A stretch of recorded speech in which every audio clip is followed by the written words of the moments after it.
Is the change that we've seen in the ANC over the last 2 months, so from the first day of the ANC conference that ended with Cyril Ramaphosa being elected, to Cyril Ramaphosa becoming president, is that change perhaps bigger even than the change that happened in the ANC around the Polokwane conference from Mbeki to Zuma? No doubt the change is big, or is bigger. But remember that in Polokwane, we're dealing with a person who was viewed as a victim of the then president of the republic. And that campaign was led by the tripartite alliance, some elements within that. Little did they know that the person they were relying on him to implement their policies, as opposed to Mbeki, whom they seen that he was cynical towards toward COSATU and SACP policies.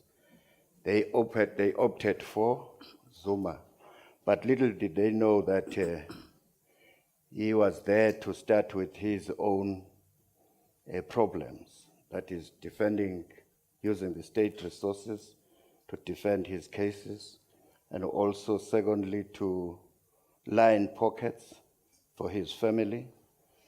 Right now, Cyril Ramaphosa is being seen as this father figure who is likely to unite all the camps, and I think he has done well so far. Talking about Cyril Ramaphosa first, you must know that he worked closely with the then President Mandela, and you can see his style of doing things. At times it resembles what Madiba was trying to do for this country. Thirdly, Cyril Ramaphosa is an organized person.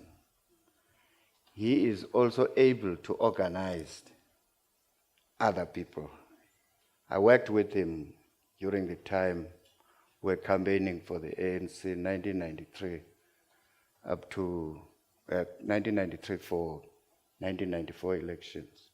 Remember that he was seen as an outsider ideologically, but they opted to elect him in Durban 1991 as Secretary General of the ANC. And he proved them wrong because he was not more on ideology, more about making sure that the structures on the ground are functional and they are competent. So by bringing everybody under one roof, like he did during this time of convincing people to say Zuma must go, but without him saying so, but just pointing to say, guys, what's the state of the nation? Do you think we'll make it for 2019? And if the answer is no, why? What are the impediments? And they came up with the solutions themselves.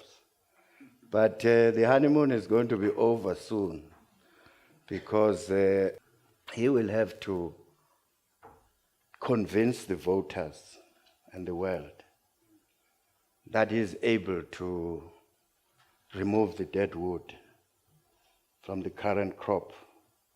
I heard people worried about ministers and so on.